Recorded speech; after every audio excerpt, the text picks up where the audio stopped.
তিন ভুবনের পারে বইটির তৃতীয় পর্ব আজ। হিরোশিমা।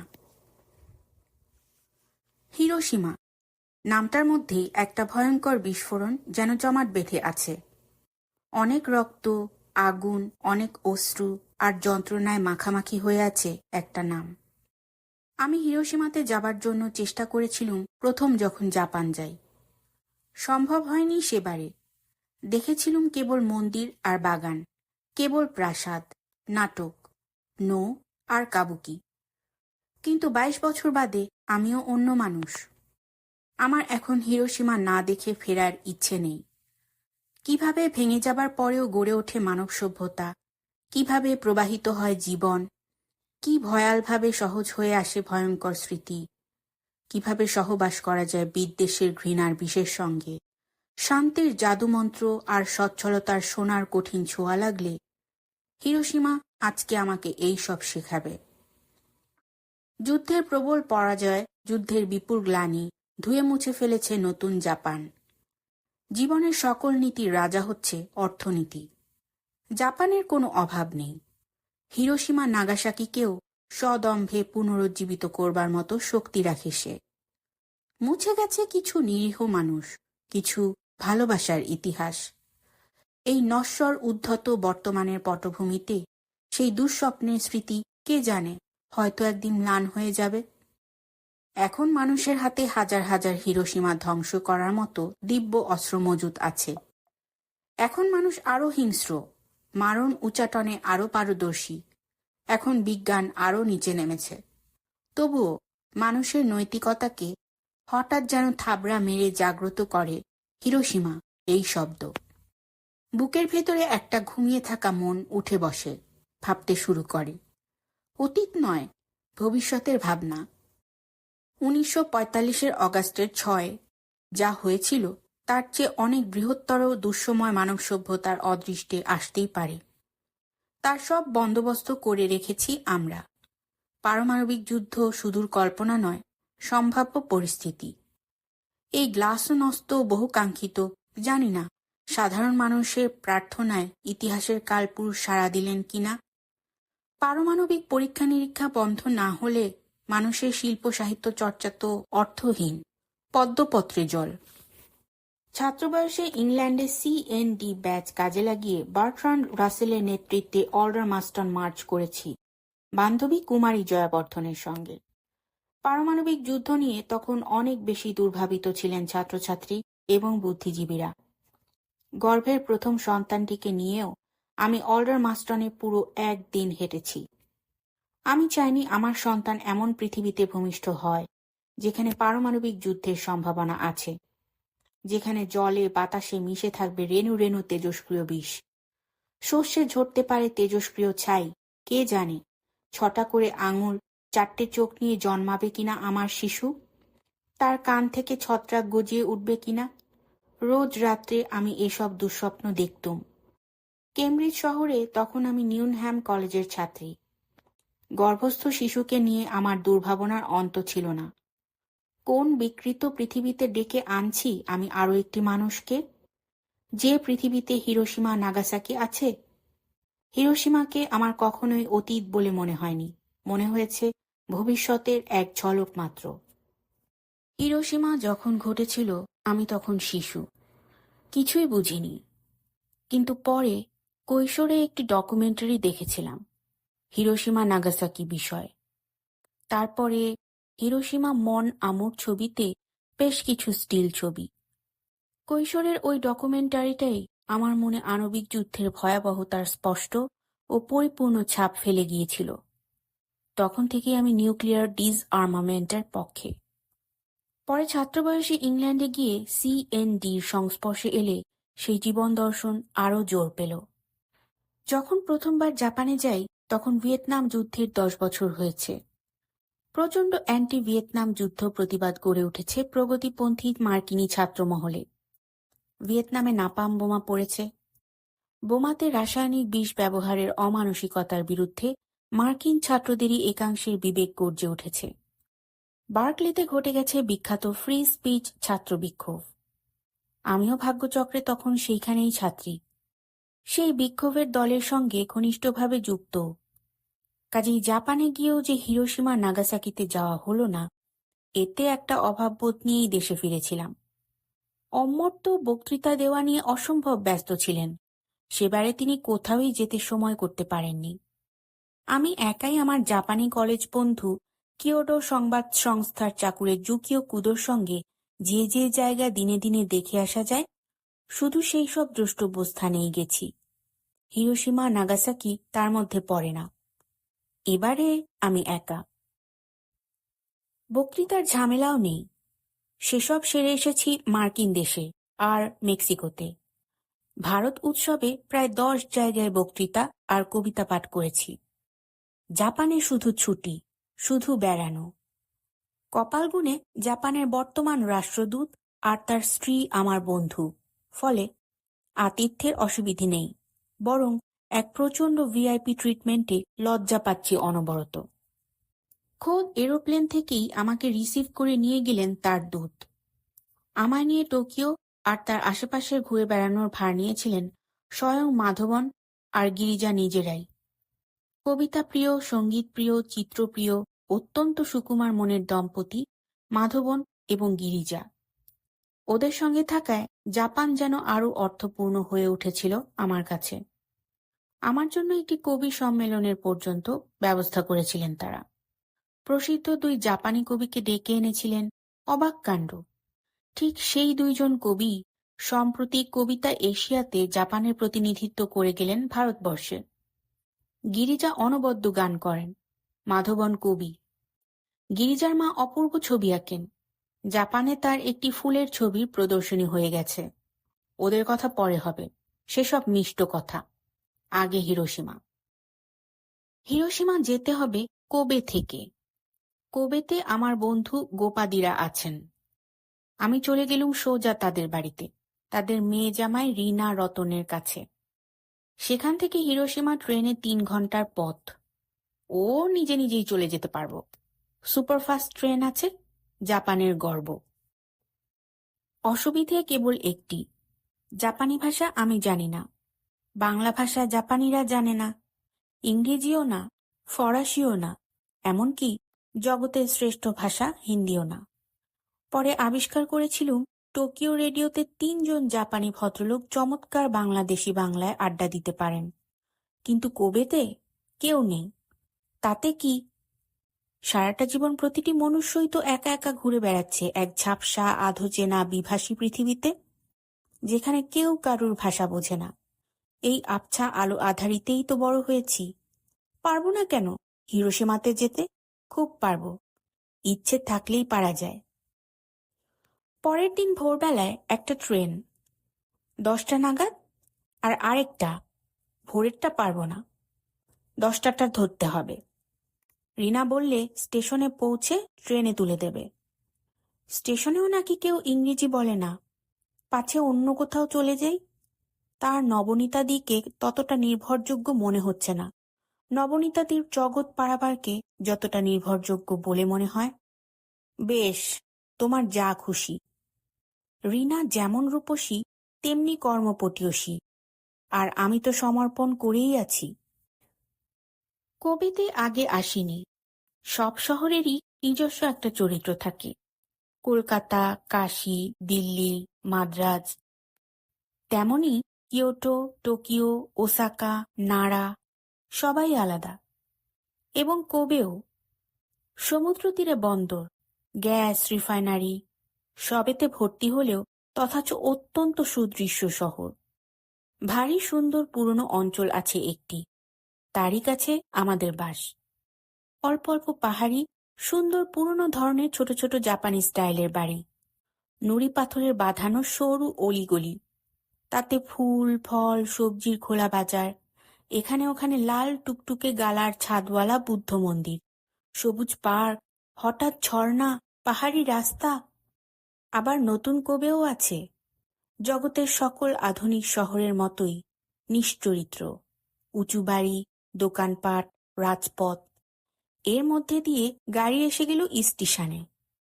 এমন নিঃশব্দ নির্জন পরিচ্ছন্ন স্টেশন জীবনে দেখিনি। যেন মোটে স্টেশনই নয়, গির্জে টির্জে হবে, প্রার্থনার ঘণ্টা পড়ল বলে। কেউই বিশেষ ইংরেজি বলে না কুবেতে। সত্যি স্টেশনে বেশ অসুবিধা হতো রিনার সঙ্গে না এলে। কি অবিশ্বাস্য ধরনের পরিচ্ছন্নতা এখানে, কি অপরিসীম নিয়মানুবর্তিতা এবং রীতিমতো বেদনাদায়ক শান্তি। এই কি শিন কোবে, না এটাই হিরোশিমা? স্টেশন বলতেই আমি বুঝি হাওড়া শ্যালদার মতো জমজমাট কাণ্ড কারখানা। এখানে থুতু, ওখানে পানের পিক, সেখানে পকেট মার, পান, বিড়ি, সিগারেট, আম, কলা, কমলা লেবুর খোসার আছাড়, মাছের ঝুড়ির আষ্টে গন্ধ, হই হই ব্যাপার, রই রই কাণ্ড, মার মার, হ্যাট হ্যাট, গেল গেল, ধর ধর। মাইকে একটানা উচ্চ স্বরে একই সুরে দুর্বোধ্য ঘোষণা, কুলিদের গুতোগুতি, এই বুঝি ট্রাঙ্ক পড়ল মাথায়, ওই বুঝি ট্রলি চলে গেল পায়ের উপর দিয়ে। কি মশাই, দেখতে পান না? আরে আরে, মারবি না কি? দাঁড়া, একটা পুলিশ ডাকি।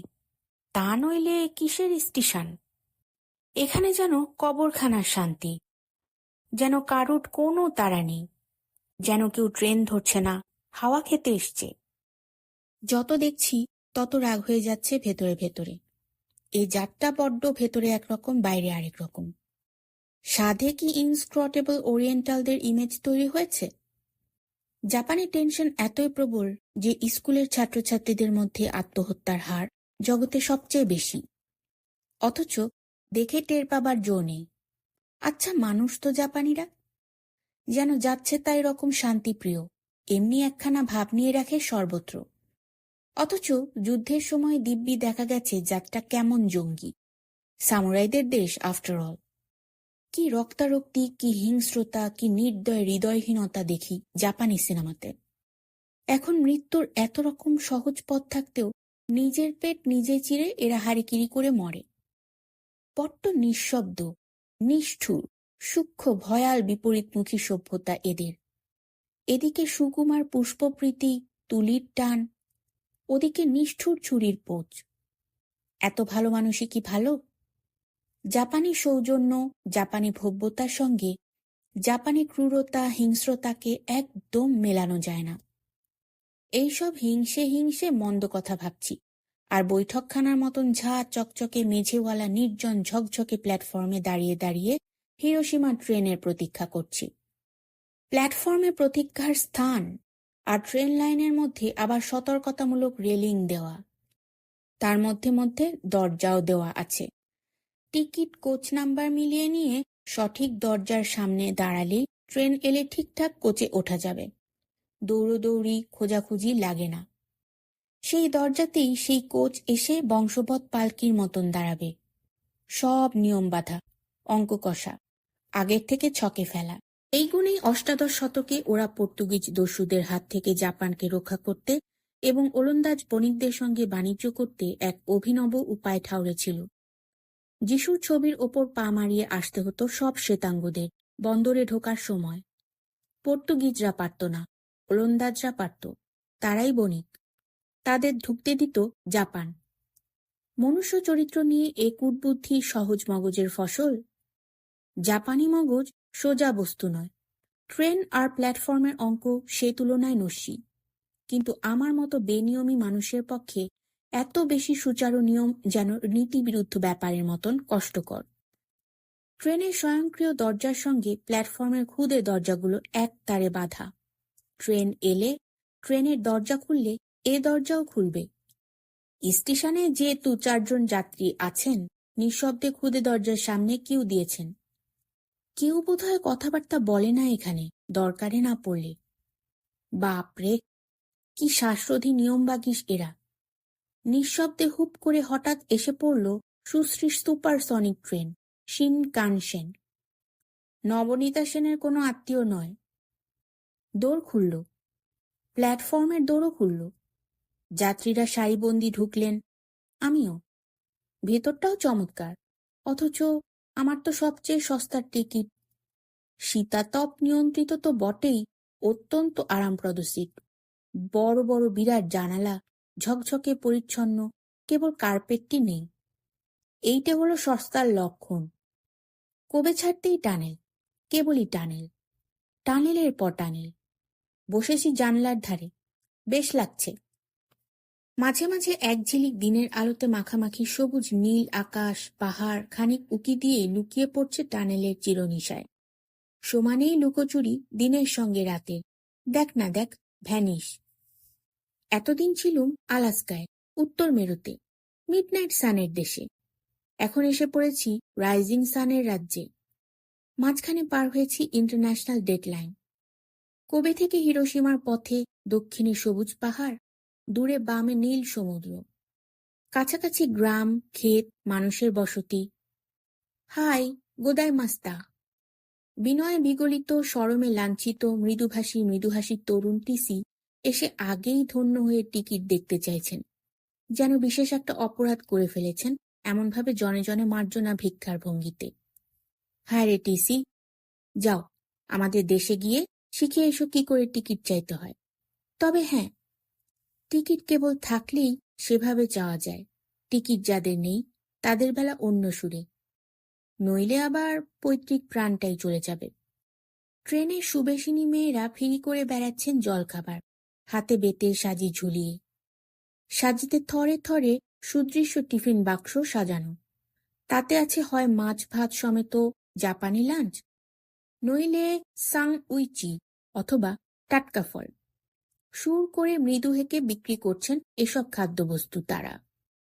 আরও নানা জাপানি খাদ্যদ্রব্য বিক্রি হচ্ছে ফিরিওয়ালা মারফত। আমার সঙ্গে একটা চিজ স্যান্ডউইচ, দুটো স্প্রাইটের লিমকা জাতীয় টিন আছে, গোপাদির দেওয়া। জানলার বাইরে এখন আরেকটু বেশিক্ষণ মাঠঘাট ঘরবাড়ি দেখা যাচ্ছে। আর কি যে সুন্দর সুন্দর সব বাড়ি এদিকে। কবেকার তৈরি জানি না, তবে একসঙ্গে এত মনোলোভা ছাদের শাড়ি বাপু আমি আগে কোথাও দেখিনি। সবই চকচকে ঝকঝকে সেরামিক্সের টালি। রোদ পিছলে পড়া নীল, সবুজ, হলুদ, লাল, গ্রে, মেরুন, বাদামি, টার্কোয়াজ, এমনকি রূপলি রঙেরও সেরামিক্সের ছাদ রয়েছে। এইসব রূপকথার ছাদের তলায় কেমন তরসে ঘরদুয়ার, কেমন সব দরজা জানালা। হাতে তৈরি কাগজের দেওয়াল কি, মাদুর বোনা মেঝে কি, কাগজের লণ্ঠন দোলানো বাতি দুলছে ড্রাগনের ছবি অঙ্গে নিয়ে, রেশমি কিমোনো পরা, খোপায় কাঠের চিরুনি গোজা গোলাপি মেয়েরা হাঁটু মুড়ে বসে চা পান উৎসব করেন কি এইসব ছাদের নিচে। যেন রং চঙে কাচের বাসন, কি ঝকঝকে, আর কত রকম রং। কোবেতেও আছে কয়েকটি এই ধরনের ছাদ, রিনা রতনদের বাড়ি থেকে দেখা যায়। ওদের বাড়ি থেকে সারাটা শহর দৃশ্যমান। বন্দরের, সমুদ্রের, জাহাজের, লাইট হাউসের অসামান্য ছবি ফোটে ওদের প্রত্যেকটি ঘরের জানালায়। দিনে একরকম, রাতে আরেক রকম। কোনো একদিন মধ্যযুগীয় দুর্গ শহর হিরোশিমাতেও নিশ্চয়ই ছিল এই রকমের সুদৃশ্য ছাদওয়ালা, কাঠের কাজ করা কাগজের দেয়ালওয়ালা, সুকুমার শিল্পিত ঘরবাড়ি, তাতে শান্ত মানুষের সংসার। সেই হিরোশিমা আমি দেখব না, আমি দেখব আরেকটি শহর, পুনর্জন্ম হয়েছে যার। হিরোশিমাতে যাব বলেই কোবেতে এসেছি। রূপলি সেরামিক্সের ছাদ বেয়ে রোদ যেন এক থালা গলানো রূপোর মতো ছলকে পড়ছে। কাচের টালিগুলোতে রোদ ঠিক যেন মাছের আসে রোদ্দুর। বাড়িগুলো সত্যি সত্যি অবাস্তব দেখাচ্ছে। কেবল ওই চারিদিকে উঁচু উঁচু বিজলির স্তম্ভের আর বিদ্যুৎ তারের জালিকাজের জন্যই যা বিশ্বাসযোগ্য। নইলে হিরোশিমার পথে ওই গাঢ় সবুজ পাহাড়ের কোলে ওই সব বর্ণাঢ্য ঘরবাড়ি, না, জাপান সত্যি সেলাম। এই অঞ্চলটাতে ক্ষেত খামার অনেক দেখছি। ধান খেতে চাষিরা কাজ করছে, কে জানে এখন ওদের চাষের ঠিক কোন কাজের সময়। জল কাদার মধ্যে একটা দুটো চাকার গাড়ি মেশিনে চালিয়ে বেড়াচ্ছে, লন মোয়ার টাইপের দেখতে। তার পিছনে কি এক যন্ত্র বাঁধা, লাঙ্গল কিনা এত দূর থেকে বোঝা যাচ্ছে না। চাষিদের মাথায় বেতের টোকা দেখে বেশ আনন্দ হলো। বেশিরভাগ ক্ষেতেই জল। যেসব ক্ষেত শুকনো তাতে লাইন টেনে সিরেলি তৈরি করে ফেলা হয়েছে। দেখে মনে হয় জল দেওয়া বা শুকনো রাখা দুটো চাষির হাতে। পাশাপাশি দুটো ক্ষেত দুরকম কিনা। আমার শ্বশুর মশাই থাকলে ব্যাপারটা ঠিকঠাক বুঝতেন। ধানই তার শেষ বয়সে প্রেম হয়ে উঠেছিল। মানুষের মুখে অন্ন জোগাতে পারার চেয়ে বড় পুণ্য তিনি আর ভাবতে পারতেন না। হিরোশিমার আশেপাশেও নিশ্চয়ই এখন আবারও ধান হচ্ছে। মানুষের স্মৃতি বড় স্বল্পজীবী। এবার একটা কুশ্রী কুৎসিত শহর এসে পড়ল। হিমেজি স্টেশন এসেছে। এই লাইনটা ওয়াকামাহাকাটার লাইন, টোকিও কিয়োটোর বিপরীতমুখী। এই শিনকানসেনটি শুনেছি 3 ঘন্টা নেবে। বেলা 10টা 17 বেরিয়েছি। সকালের ট্রেনটি 2 ঘন্টায় যায়, কিন্তু 7টা 55 স্টেশনে পৌঁছানো যেত না। রিনার বাচ্চা মেয়েটির কাজকর্ম আছে। ওদের বাড়ি থেকে স্টেশন বেশ দূর। এই শিনকানসেন ট্রেনের দ্রুততা নিয়ে জাপান খুবই গর্বিত, কিন্তু ভেতরে বসে কিছু তফাতও টের পাওয়া যায় না। হিরোশিমা দেখার পর মিয়াজিমা দ্বীপে যেতে বলেছেন ওরা। যদি ভোরে যেতুম সেটা সম্ভব হতো, কিন্তু এত বেলাতে পৌঁছে হয়তো আর ওটা পারা যাবে না। জাহাজ টাহাজের বাধার সময় আছে তো। মিয়াজিমা দ্বীপটি সুন্দর, একটি বৌদ্ধ মন্দিরও আছে। হিরোশিমার শেষ ফেরত ট্রেন অবশ্যই 21:24, অর্থাৎ প্রায় 9:30 রাত্রিরে, কিন্তু এসে পৌঁছতে ঢের রাত হয়ে যাবে। হয়তো রিনাদের অসুবিধে হবে তখন আমাকে নিতে স্টেশনে আসতে। এ যাত্রা মিয়াজিমা দ্বীপ বোধহয় হলো না। অবশ্য হিরোশিমায় পৌঁছইনি তো এখনো। পরের কথা আগে ভেবে কি লাভ? কে জানে হিরোশিমাতে কতক্ষণ লাগে। জানলার বাইরে তখন আবার ভেসে এসেছে সুশ্রী জাপানি সচ্ছল মফস্বল এলাকা, সাবারবিয়া। একগুচ্ছ রংচঙে জাপানি কটেজ, সেই সুদৃশ্য সেরামিক টালির ছাদ, সেই স্বপ্নমদির অদেখা গৃহকোণ। দোতলার বেশি উঁচু নয় তার কোনোটাই, ছোটই হোক বা বড়। অথচ টোকিও, কিয়োটো, ওসাকা, কোবে কেমন করে এমন শ্রীহীন অভ্রংলেহী দানবিক প্রাসাদে ভরিয়ে দিল জাপান। যে দেশে এত ভূমিকম্প হয় সেই দেশের উপযোগী বাসাবাড়ি তো বানিয়েছিলেন পূর্বপুরুষেরা। কাঠ, কাগজ, মাদুর, টালি দিয়ে একতলা প্রাসাদ হতো সব। এখন পশ্চিমী কেতায় পুরো জাপানি ধোপদুরস্ত।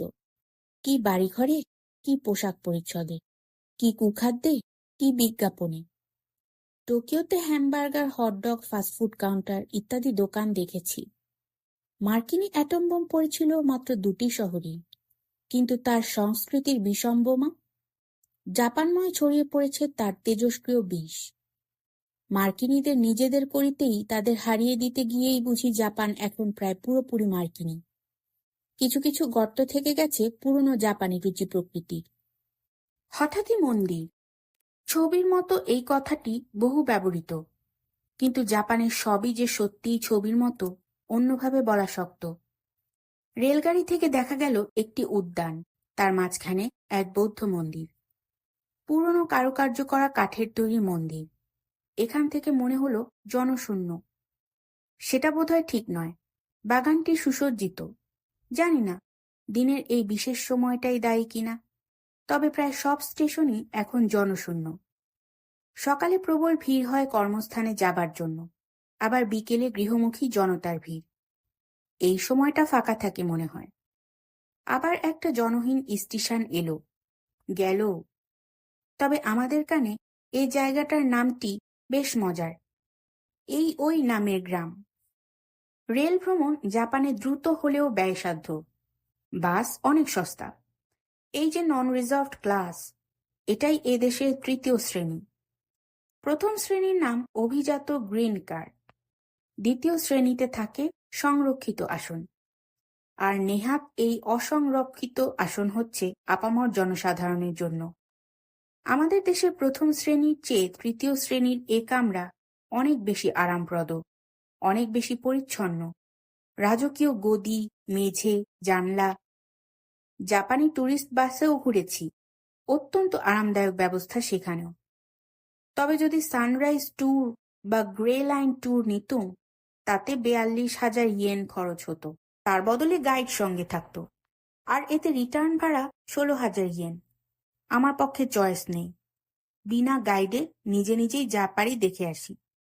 চোখ আছে, মন আছে, আর আছে ইতিহাস।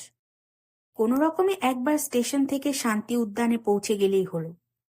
ট্যাক্সি ভাড়া অত্যন্ত বেশি শুনেছি। বাসে যাওয়ার চেষ্টা করতে হবে। টিস পার্ক বললে বুঝবে সবাই।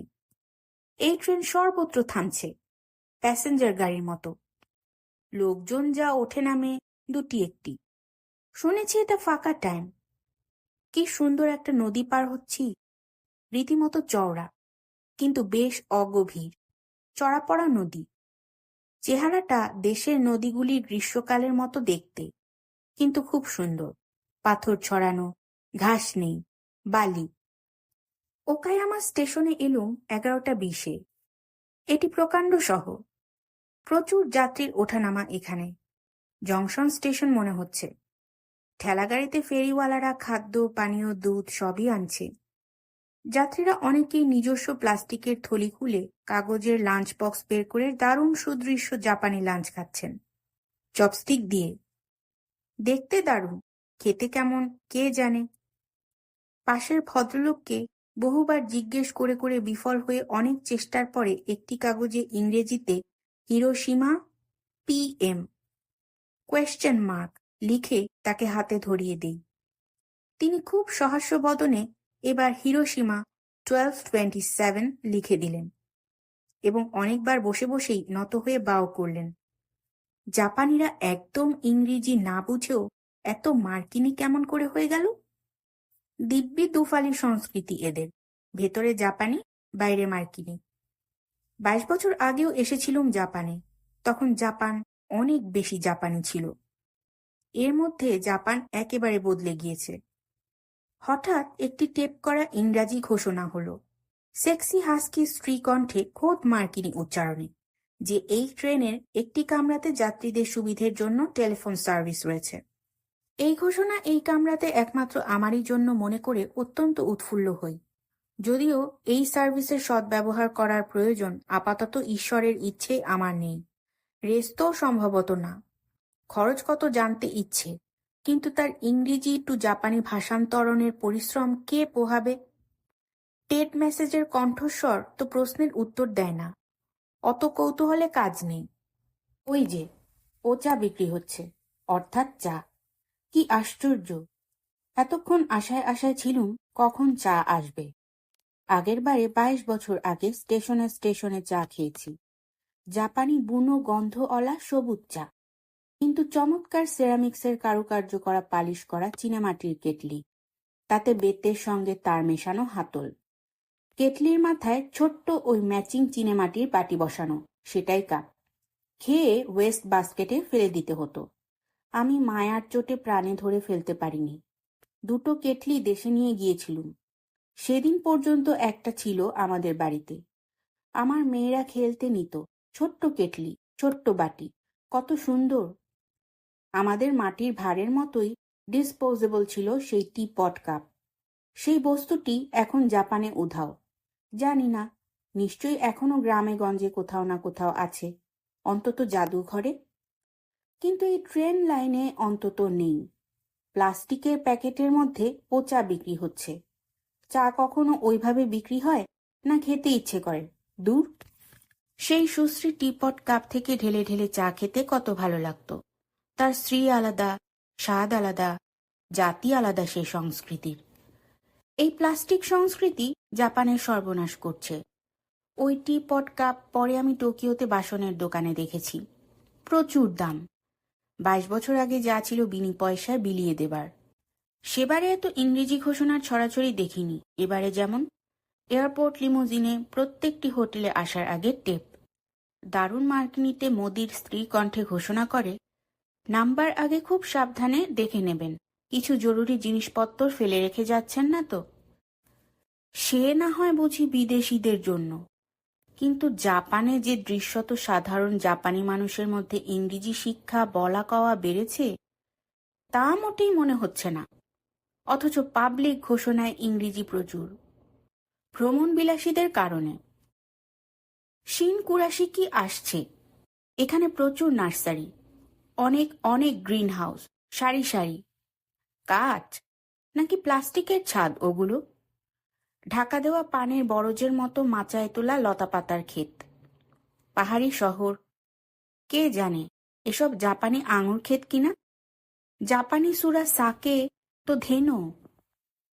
আরেকটা বড় স্টেশন গেল, ফুকুয়ামা। এতক্ষণে সাইন এসেছে হিরোশিমা হাকাটা, অর্থাৎ ঠিক দিকেই যাচ্ছি। এখানে পাশের যাত্রী নেমে গেলেন। এক তরুণ এসে বসলেন। এদের অবশ্য তারুণ্য বার্ধক্য কিছুই বোঝা যায় না 80-তে না পৌঁছলে, অথবা খুব দরিদ্র না হলে। খুব দরিদ্র কি আছে জাপানে? কি জানি, তাদের সঙ্গে দেখা হয় না পথে ঘাটে। এক ট্র্যাম্পদের সঙ্গেই যা দেখা হয় যত্রতত্র। তারা তো ধনী দেশেরই পাতকুড়ানো মানুষ। আমার পাশের জাপানি তরুণটি যে তরুণী তা বুঝতে পেরেছি, কেননা সে এক মনে জাপানি কমিক্স অধ্যয়ন করে চলেছে। মুখে অবশ্য হাসি নেই। তেরছা নজর দিয়ে অসভ্যের মতো দেখে বুঝলুম রোমান্স। লাঞ্চ এলো। জাপানি লাঞ্চ 1000 ইয়েন। তরুণটি এক বাক্স স্যান্ডউইচ বা সাংউইচি নিল 200 ইয়েনে। শিনকোবে স্টেশনে ট্রেনের জন্য দাঁড়িয়ে থাকার সময় মেশিনে 100 ইয়েন ফেলে একটি ঠান্ডা কফি কিনেছিলুম। এবার সেটা খেতে শুরু করি। প্রায় 2 ঘন্টায় এই ট্রেনে আছি, আর মিনিট 10-এর মধ্যেই এসে যাবে হিরোশিমা। ইতিমধ্যে গোপাদির দেওয়া চিজ স্যান্ডউইচ খেয়ে ফেলেছি। সঙ্গে আছে কেবল একটাই সোডা। এখানে কি সুন্দর পাহাড়ের গায়ে খাঁজ খাঁজ বারান্দা কেটে ধান ক্ষেত করেছে। সঙ্গে ধান গাছ পোতা রয়েছে। গোল গোল টেরা ধান ক্ষেত, ভারী সুন্দর। দেখতে দেখতে মনে থাকে না গন্তব্য হিরোশিমা। মনে হয় বুঝি দৃশ্য দেখতে বেরিয়েছি। আবার টানেলের লুকোচুরি খেলা শুরু হয়েছে। ক্ষেতে হাঁটু জলে দাঁড়িয়ে থাকা টোকা মাথায় জাপানি চাষি ধান গাছ পুঁতছে, তা দেখা হলো না, কিন্তু ছবিতেই রয়ে গেল। ট্রেন এদেশে 2-3 তলা উঁচু বাঁধের উপর দিয়ে চলে বলে কেবলই সর্বত্র বাড়ির ছাদ দেখা যায়। ছাদগুলি সবই সত্যি বড় শিল্পসম্মত, সুরুচিপূর্ণ। যেমন গড়ন, তেমনি রং, তেমনি পালিশ। বাড়িগুলিতে প্রায়ই ছোট্ট ছোট্ট কাঠের বারান্দা আছে, উঠোনও আছে, কিন্তু বাগান দেখতে পাচ্ছি না। বাড়িতে বাড়িতে বাগান থাকে না বলেই বোধহয় এদের দেশে এত পাবলিক পার্ক, এত সুন্দর সুন্দর জাপানি বাগিচা সাজানো চারিদিকে। জাপানি বাগিচা বেশ কিন্তু মজার জিনিস। ঠিক যেন ইংলিশ ল্যান্ডস্কেপ গার্ডেন আর ফরাসি ফর্মাল গার্ডেনের সংমিশ্রণ, আর তার সঙ্গে কিছুটা পুতুল খেলা। এটাই প্রকৃত জাপানিয়ানা। সবটাই বাস্তব নয়, কল্পনা মিলিয়েই এরা বুঝি বাস্তবকে আকৃতি দেয়, বনসাই গাছে, ইকেবানা ফুলে। দেখতে দেখতে হিরোশিমা। ঠিক কাটায় কাটায় 12:27 বেজেছে। কি অস্বস্তিকর অনুভূতি! এ কি আজব দেশ! এ কি এশিয়া! স্টেশনে নেমে বাস স্ট্যান্ড খুঁজতে থাকি। পিস পার্কে যাবে এমন বাসে উঠতে হবে। কিছুই ঠিক ঠিকানা পাই না। ওদিকে বেলা বেড়েই যাচ্ছে। শেষকালে ট্যাক্সিতেই উঠে বসি। ফেরার সময় বাস ধরাটা অপেক্ষাকৃত সহজ হবে নিশ্চয়ই। 10 মিনিটের মধ্যে ট্যাক্সি একটি অতি আধুনিক শহর ভেদ করে শান্তি উদ্যানের গোল ফোয়ারার সামনে এসে দাঁড়ালো। এতক্ষণ যেসব ঝলমলে ইন্দ্রপুরীর মতো রাস্তাঘাট পার হচ্ছিলুম, সেই সিটি সেন্টার হিরোশিমার ধ্বংসস্তূপ হয়ে গুড়িয়ে গিয়েছিল একদিন। 6 আগস্ট 1945। সকাল 8:15-তে মানব সভ্যতার ইতিহাস পাল্টে গেল। 20,000 টন TNT নিয়ে হিরোশিমার আকাশে ঝাঁপিয়ে পড়ল লিটল বয়। মাত্র 120 ইঞ্চি লম্বা, 28 ইঞ্চি মোটা, আর 9,000 পাউন্ড ওজন। পড়বার 43 সেকেন্ডের মধ্যেই ঘটল অবিশ্বাস্য সেই বিস্ফোরণ। 5 লাখ সেলসিয়াস ডিগ্রিতে তীব্র উত্তাপ ছড়িয়ে দিকবিদিকে প্রলয় তাণ্ডব হেনে 180 ফুট ব্যাসের এক বিশাল অগ্নিগোলক তৈরি হলো আকাশে। প্রচণ্ড একটা শকওয়েভ মুহূর্তের মধ্যে পরিব্যাপ্ত হয়ে পড়ল শহরময়। তার পরের গল্প আজও চলছে। যে আণবিক মেঘ সেদিন হিরোশিমার আকাশ ছেয়ে ফেলেছিল, তার মৃত্যু বর্ষণের খান্তি নেই আজও। জাপানের নানা বিশেষ হাসপাতালে এখনও ছড়িয়ে আছেন আণবিক বোমার তেজস্ক্রিয়তায় ক্ষতিগ্রস্ত মানুষ, যাদের কেউ কেউ তখনও ছিলেন মাতৃগর্ভে। মানুষের নিষ্ঠুরতার মৃত্যুতিলক অঙ্গে নিয়ে জন্মেছেন তারা, পঙ্গু, অথর্ব, চির অক্ষম, বিকলাঙ্গ হয়ে। হিরোশিমার শান্তিদ্বীপের নিচে একটি সিন্ধুকে মর্তের চিত্রগুপ্তের জাবদা খাতা রাখা আছে। তাতে রোজই যুক্ত হচ্ছে নতুন নতুন নাম। আণবিক বোমার তেজস্ক্রিয় বেদিতে নতুনতম আহুতি। 43 বছর ধরে যার জের টেনে চলেছে জাপান। তালিকা অফুরন্ত, অথচ কি আশ্চর্য, ঐশ্বর্য ভুলিয়ে দেয় সবই। জুড়িয়ে গেছে ক্রোধের আগুন জাপানেও। পায়রা ওরা পিস মেমোরিয়াল পার্কে, নৌকা দোলা ওটা নদীর ঢেউতে এখন সত্যিই শান্তি। শুধু 6 আগস্ট থেকে 31 ডিসেম্বর 1945-এর মধ্যেই আণবিক বোমায় মৃত্যুর সংখ্যা ছিল 1,39,000 জন। না, জাপানে হিরোশিমার আগুন আর জ্বলছে না। কি যে ঠিক হলো তখনই বোঝা যায়নি। হিরোশিমা সেন্ট্রাল ব্রডকাস্টিং স্টেশন বলতে শুরু করেছিল, মিলিটারি কমান্ড ঘোষণা করছে 3টি বিরাট শত্রু বিমান সাইজোর আকাশে। ঘোষণা শেষ হয়নি, শত সহস্র বিদ্যুৎ চমকের আলোয়, অযুত বজ্রপাতের আগুনে আর আওয়াজে মনে হলো বিশ্বব্রহ্মাণ্ড থেকে বুঝি এই গ্রহ বিচ্ছিন্ন হয়ে গেল চিরকালের জন্য। কেউ জানল না কি যে হলো। কেবল কিছু জ্যান্ত মানুষ জ্বলে পুড়ে কোথাও কাঠকয়লা হয়ে গেল, কোথাও ছেঁড়া হাত পা মুন্ড থর উড়ে যেতে লাগলো আগ্নেয় ঘূর্ণির প্রবল বাতাসে। কাচের সঙ্গে তামার সঙ্গে মাংসের সঙ্গে চামড়ার সঙ্গে দলা পাকিয়ে একাকার হয়ে যেতে লাগলো নশ্বরতার পিণ্ড। জমে ওঠা মৃতদেহের চাপে যন্ত্রণায় কুকড়ে ছিঁড়ে যেতে লাগলো তখনও জীবিত কম্পমান মনুষ্য শরীর। মানুষ কিছু টের পাবার আগেই মুহূর্তের মধ্যে ধ্বংস হয়ে গেল 27টা ট্রেন, 24টা ট্রাম, 10টা বাস, 180টা ট্রাক আর 56টি গরু ঘোড়ার গাড়ি। 37 মাইল ধরে ছড়িয়ে পড়েছিল শকওয়েভ। 10 মাইল জুড়ে ছিটকে গিয়েছিল ভাঙা কাচের টুকরো। সর্বত্র জ্বলে উঠেছিল বিধ্বংসী আগুন। পাতালের অগ্নিবুঝি সেদিন উঠে এসেছিল। মর্তেই নরক দেখেছে হিরোশিমার মানুষ। পারমাণবিক বোমার হাইপো সেন্টার থেকে পুরো 8 মাইল দূরে এটাজেমা দ্বীপে কিছু সাবমেরিন ট্রেনিংয়ের ছাত্র ক্লাসের জন্য তখন অপেক্ষা করছিল, যখন হঠাৎ একটা নীল বিদ্যুৎ তাদের চোখ ঝলসে দিল। আলোর ঝলকটার মানে বোঝবার আগেই কান ফাটানো শব্দে তাদের পিলে চমকে গেল। জানালার কাঁচ ভেঙে ছড়িয়ে পড়ল ঘরে। ছেলেগুলি দ্বিতীয় বোমার অপেক্ষায় মাটিতে শুয়ে পড়ে মৃত্যুর মুহূর্ত গুনতে লাগল। শেষে যখন আর বোমা পড়ল না, তখন তারা ভয়ে ভয়ে বাইরে বেরিয়ে দেখতে পেল হিরোশিমার আকাশে ছাতার মতো এক বিশাল তেজস্ক্রিয় মেঘ ভাসছে। তার নিচেই আকাশ ফুঁড়ে উঠেছে বিপুল ধোঁয়ার ঘূর্ণিস্তম্ভ, 29,700 ফুট উঁচু, যেন স্বর্গের সিঁড়ি। চারিদিকেই লক লক করে জেগে উঠেছে আগুনের প্রগলভ জীব। দ্রুত সবটা ঢেকে যাচ্ছে আশ্চর্য আবছা একটা কুয়াশায়। এত বড় একটা দুর্ঘটনা ঘটানো যে মানুষের নশ্বর শক্তিতে সম্ভব তা বিশ্বাস হতো না, যদি না সেই বিপুল মেঘের ছাতার তলা থেকে সহসাই বেরিয়ে আসতো একটি মার্কিনী বোমারু B-29 বিমান। তার ডানায় শত সূর্যের আলোর ঝলকানি নিয়ে এক নিমিষে মুছে গেল, উপে গেল, ফুরিয়ে গেল হিরোশিমা নামের পরিষ্কার পরিচ্ছন্ন মিলিটারি শহরটি, যে শহরের ক্যালেন্ডারে বহুদিন হলো রবিবার শনিবার মুছে গিয়েছিল। ছুটির দিন বলে কিছু ছিল না। সপ্তাহের 7টা দিনই কাজের দিন। যেমন চাষিদের দিনপঞ্জি, তেমনি যুদ্ধকালীন মিলিটারি শাসনে জাপানের রুটিন। জাপান তখন জয়ের নেশায়, যুদ্ধের নেশায় মত্ত। 12 বছরের বেশি যাদের বয়স, সেই ছাত্রছাত্রীদেরও নিয়োগ করা হয়েছিল যুদ্ধের কাজে। মারা গিয়েছিল তাদের মধ্যে 10,000 জাপানি শিশু। শুধু অ্যাটম বোমাতেই 6,000। তাদের জন্য একটি আলাদা সুন্দর স্মৃতিস্তম্ভ আছে হিরোশিমার শান্তি উদ্যানে। আছে একটি স্মৃতিশিলাও। এক নিমিষেই হিরোশিমার 18টি হাসপাতাল আর 32টি ফার্স্ট এইড সেন্টার ডাক্তার ও নার্স মুহূর্তের মধ্যে মৃত অথবা মৃতপ্রায়। অ্যাটম বোমা পড়বার সময়ে মোটামুটি 3টি চরম ক্ষতিকর নাশক শক্তি কাজ করেছিল।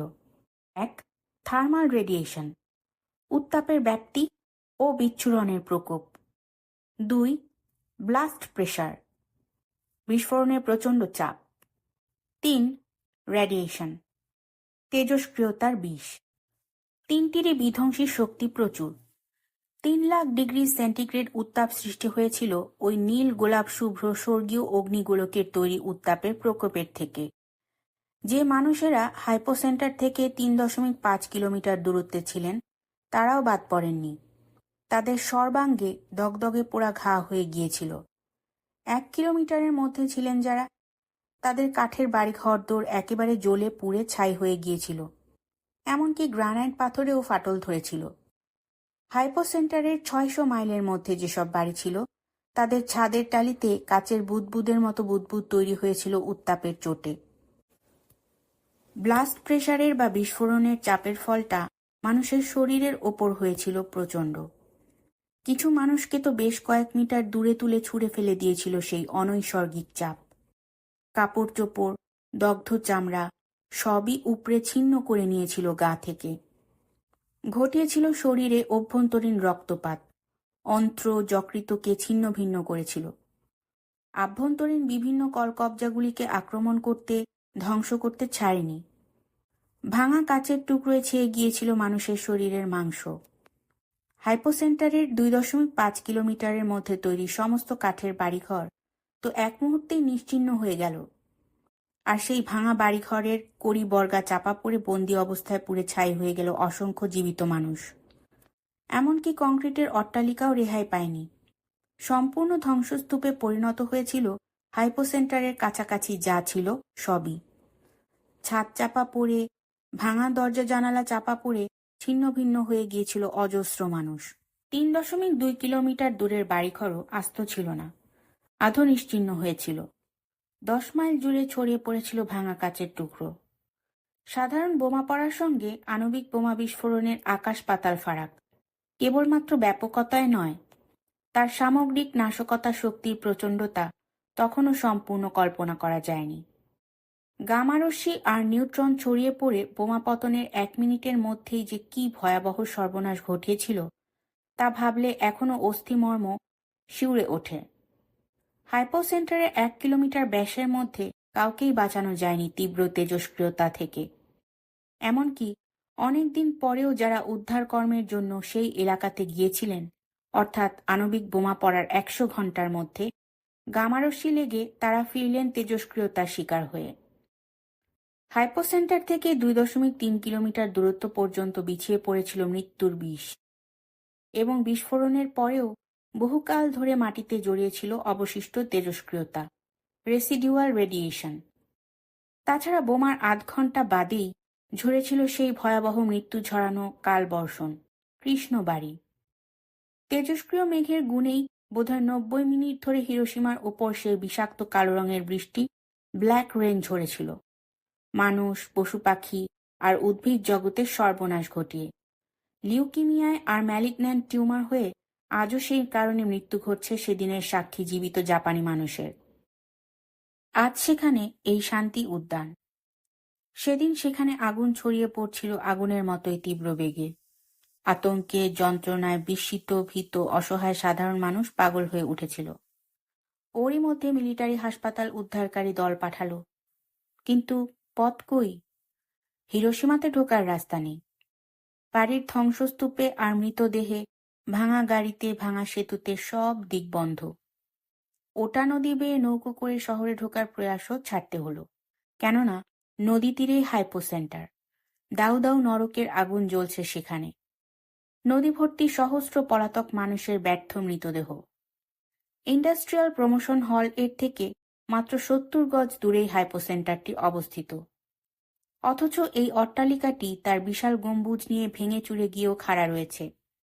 ওটা নদীর তীরে সুদৃশ্য বাগিচা অঞ্চলে বিশাল এক স্মারক চিহ্ন হয়ে, এক মহামৃত্যুর সাক্ষী হয়ে দাঁড়িয়ে আছে এই একটি মাত্র ভগ্নগৃহ, যা নিশ্চিহ্ন হয়ে যায়নি। এর বিশাল গম্বুজটির কাঠামোর কঙ্কাল এখনো অক্ষত, যদিও তার মাংস, মেদ, মহাশূন্য দেহকাণ্ডের ফাঁকে ফাঁকে আকাশ বাতাস, মেঘ রৌদ্রের খেলা। ইন্ডাস্ট্রিয়াল প্রমোশন হল এর নতুন নাম এ বম ডোম। হিরোশিমাতে আমি আর কোনো ধ্বংসাবশেষ দেখিনি, সবই পুনর্নির্মাণ। ছেলেবেলার বন্ধু তান শ্যামলী খাস্তগিরের মুখে গল্প শুনেছিলাম একবার, যখন নর্থ আমেরিকাতে সে ও তার বন্ধুরা অ্যান্টি নিউক্লিয়ার ওয়ার ডেমনস্ট্রেশনের জন্য গ্রেপ্তার হয়েছিল। হিরোশিমা দিবসেই তাদের বিচার দিন স্থির হয়েছিল। তাদের প্রতিবাদটা সেবারে ছিল ভ্যাঙ্কুভারের কাছে ট্রাইডেন্ট স্টেশনের বিরুদ্ধে। সমস্ত পৃথিবী জুড়ে 30টি ট্রাইডেন্ট ঘাঁটি তৈরি হওয়ার কথা ছিল। প্রতিটিতে থাকবে একটি ট্রাইডেন্ট সাবমেরিন, যাতে 2040টি হিরোশিমা ধ্বংস করবার উপযোগী পারমাণবিক অস্ত্র মজুদ থাকবে। হ্যাঁ, ঠিকই পড়েছেন, 2040টি হিরোশিমা পুড়িয়ে দেবার মতো আগুন। আমাদের পৃথিবীময় ছড়িয়ে থাকবার কথা এই মারাত্মক সাবমেরিনের ঘাঁটিগুলির। সমুদ্রের শান্ত গভীর জলের নিচে ঘাপটি মেরে লুকিয়ে থাকার কথা।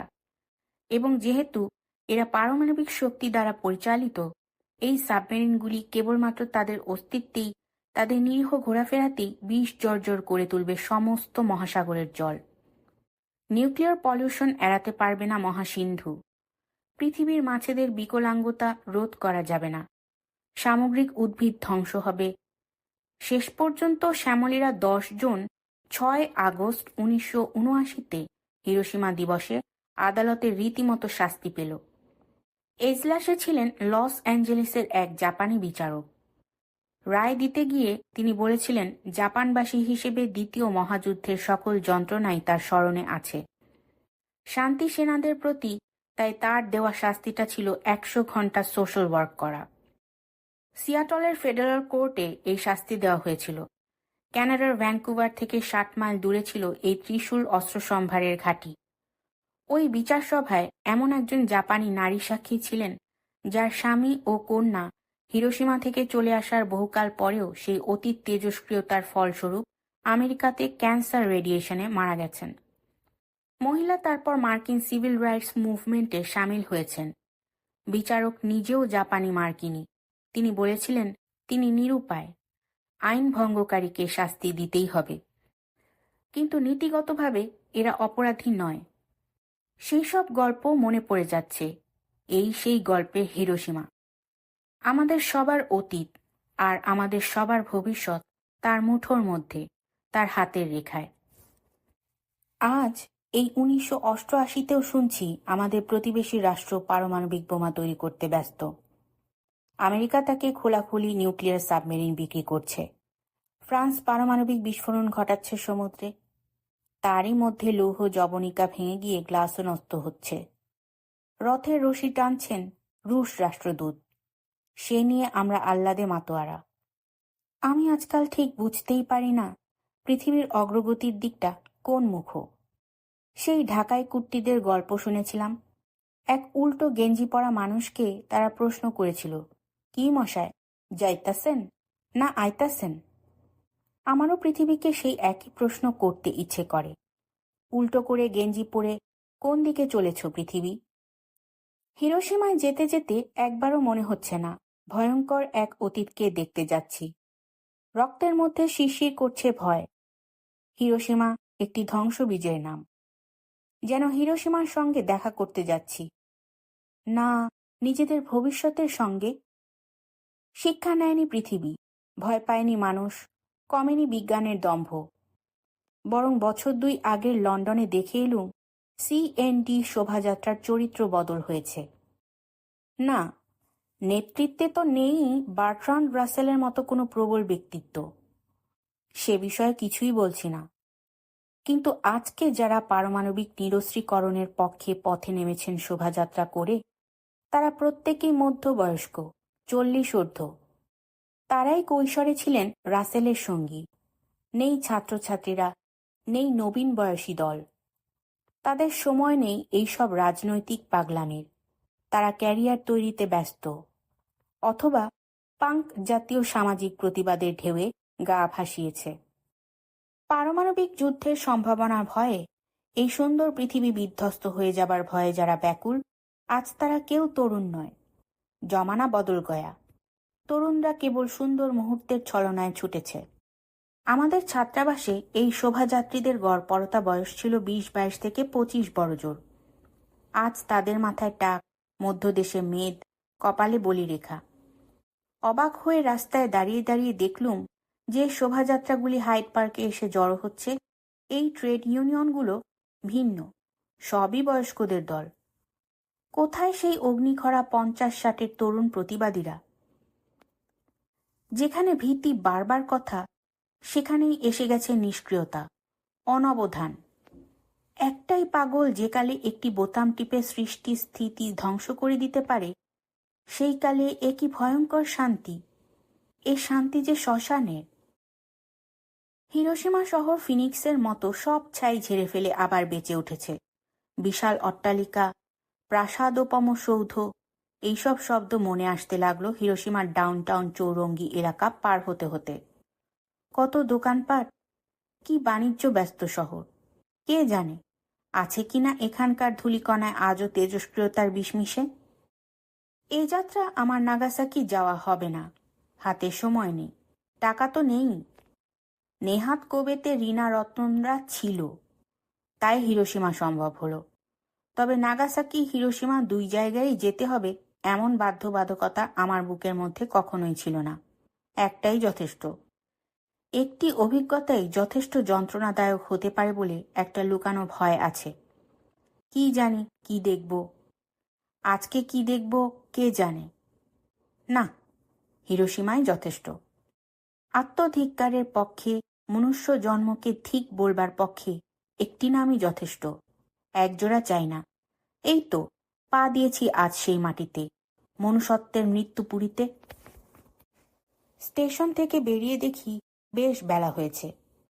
কোথা থেকে যে শান্তি উদ্যানের বাস ছাড়বে তা কিছুতেই ঠাহর করতে পারি না। হিরোশিমা শহরের চেহারা দেখে কেউ টের পাবে না 1945-এর খবর। দেরি হয়ে যাচ্ছে, সময় হাতে মাত্র ঘন্টা। ট্যাক্সি নিয়ে পিস পার্ক নামটি বলতেই ছুটল গাড়ি নিশ্চিত গতিতে। 15 মিনিটের মধ্যেই হিরোশিমা নগরী পার হয়ে শান্তি উদ্যানে হাজির। বাহারি দোকানপাট, ভিড় ভরা বাজারহাট, অ্যাবস্ট্রাক্ট ছবির মতো আধুনিক অফিস পাড়া পেরিয়ে যখন ট্যাক্সি ছুটছিল, আমি মনে মনে যেন দেখতে পাচ্ছিলুম শূন্যে বিশাল অগ্নিগোলক, কালো ধোয়ার কুণ্ডলী, হুড়মুড় করে হুমড়ি খেয়ে পড়া ঘরবাড়ি, ছাতার মতো মেঘ। সেই হিরোশিমা আবার উঠে দাঁড়িয়েছে। আবার সে কর্মচঞ্চল বাণিজ্য নগরী। তা বলে ভুলতে পেরেছে কি? ভোলা কি সম্ভব? বাল্যকালে 1950-এর জার্মানিতে দেখেছিলুম যুদ্ধে বিধ্বস্ত হামবুর্গ, ভাঙাচোরা মিউনিক শহরের করুণ চেহারা, তখনও রুগ্ন। কিন্তু 10-12 বছর বাদেই আবার সেই সব শহরে গিয়ে পুরনো ধ্বংসের মূর্তি আর দেখিনি। 70-এর দশকের পূর্ব বার্লিনে অবশ্য দেখেছি। তখনও কিছু কিছু বিপুল প্রাসাদ, প্রাচীন গির্জে নেহাত পোড়োবাড়ি হয়ে আছে। তখনও চলেছে পুনর্গঠনের কাজ পুরোদমে। ওদিকে প্রায় তৈরি হয়ে মাথা ঝাড়া দিয়ে উঠেছে একদা পুড়ে যাওয়া লিন্ডেন বিথিকার কচি কচি গাছের সারি। তৈরি হয়ে চালু হয়ে গেছে পুরনো অপেরা বাড়ি, লাইব্রেরি ভবন ইত্যাদি অনেক বৃহৎ অট্টালিকা। পুরনো ছবি অনুযায়ী সযত্নে তৈরি হচ্ছে আরো বহু। ঠিক আগের মতো করেই গড়বার চেষ্টা হচ্ছে ওই অঞ্চলটুকু, তাই সময় লাগছে। হিরোশিমা আগের মতো হতে চায় না। হিরোশিমা নবীন পোশাকে সজ্জিতা। পুরনো ধরনের জাপানি ঘরবাড়ি কই চোখে পড়ল না তো। সবই অত্যাধুনিক মার্কিনী ঢঙের, বহুতল, কাঁচ কংক্রিট, দম বন্ধ। পিস মেমোরিয়াল পার্কও কিন্তু জাপানি বাগান নয়।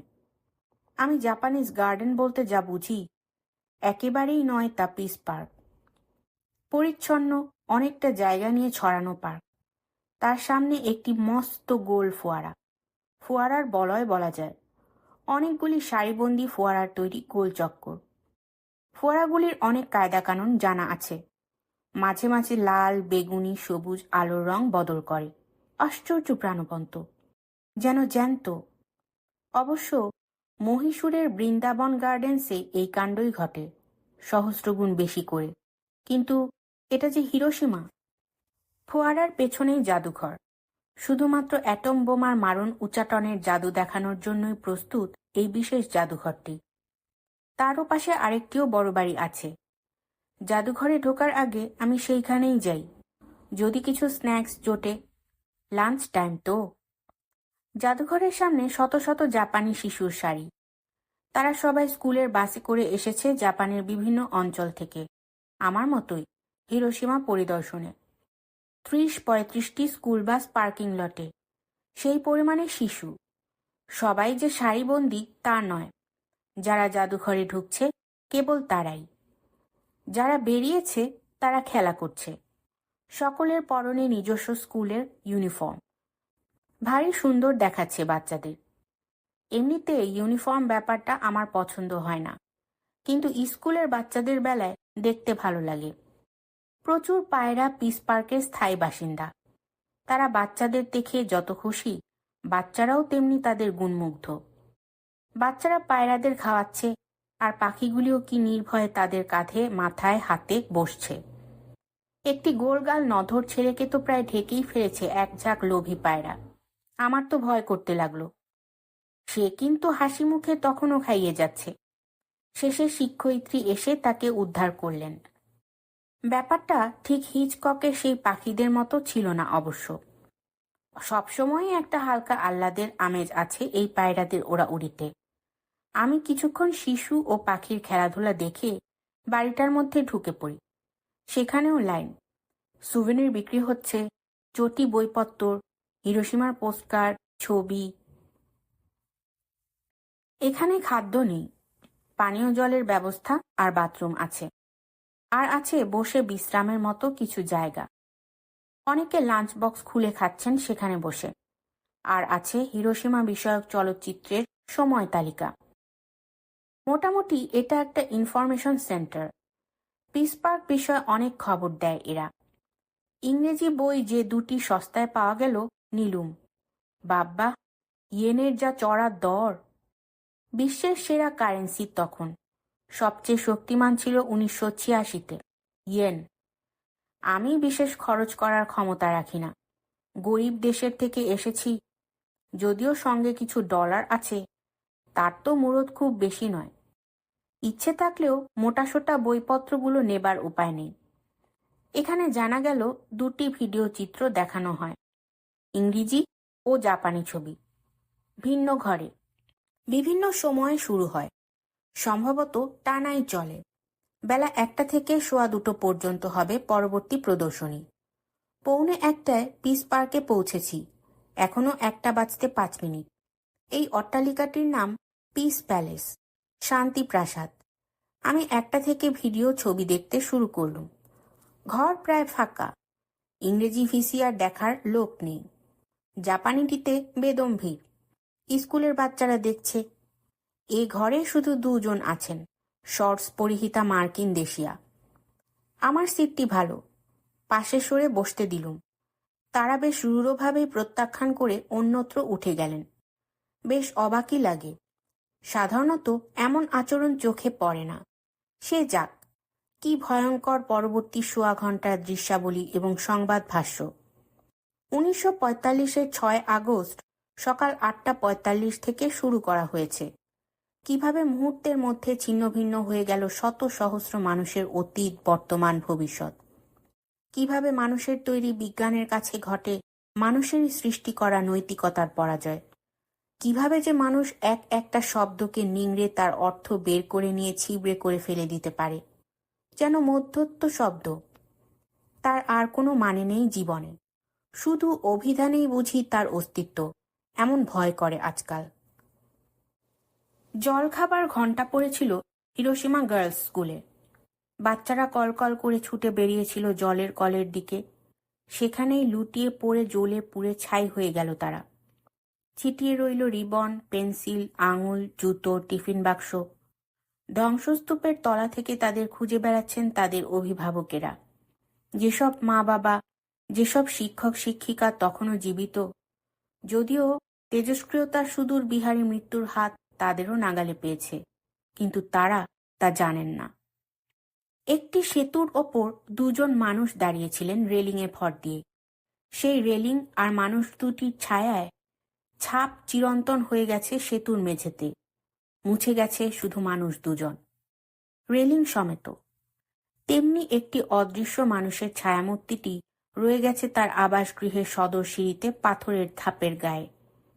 মানুষটি নেই 6 আগস্ট সকাল 9টার পর থেকেই, কিন্তু ছায়া তার অনুগামিনী হয়নি। আজও বসে আছে সিঁড়ির ধাপে, ভবিষ্যতের কাছে মূর্ত অভিযোগ হয়ে। আণবিক বিস্ফোরণে যে এক্স রে আলোর বিচ্ছুরণ হয়েছিল, তারই তেজস্ক্রিয়তায় এই অনৈসর্গিক অবিশ্বাস্য ঘটনাও ঘটে গেছে। বস্তু নেই, তার ছায়া আছে। সেই নেই মানুষের ছায়ার ছবি আমি দেশের বইতে দেখেছিলুম, কিন্তু এখানে স্বচক্ষে দেখার জাত আলাদা। হাসপাতালগুলিতে এই ৮০-র দশকেও মরে বেঁচে আছেন ধ্বংসমুখী মৃত্যুমুখী বেশ কিছু তেজস্ক্রিয়তার শিকার, যারা ৬ আগস্ট ১৯৪৫-এ মাতৃগর্ভে লুকিয়ে থেকেও আণবিক বিষের মৃত্যুবান থেকে রেহাই পাননি। কারুর ইন্দ্রিয়গুলি অচল, কারুর মন বুদ্ধি, কারো হাত পা। কেউ ভুগছেন ক্যান্সারে, কেউ ব্লাড ক্যান্সারে।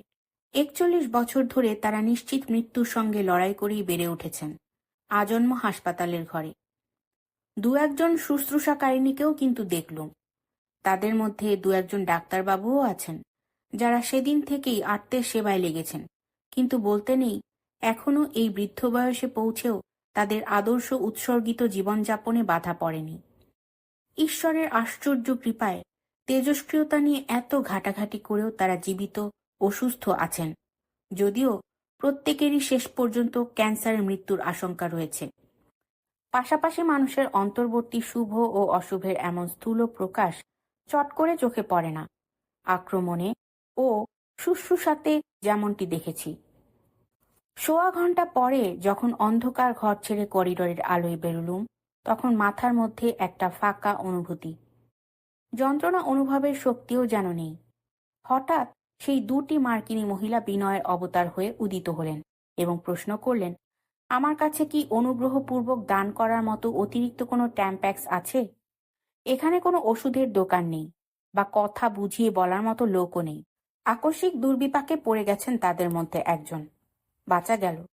ছিল আমার কাছে তাদের সেই প্রার্থিত বস্তুটি। তাদের কপাল ভালো, এবং আমারও। সঙ্গে সঙ্গে এমন মহান প্রতিশোধের সুযোগ তো জীবনে চট করে মেলে না।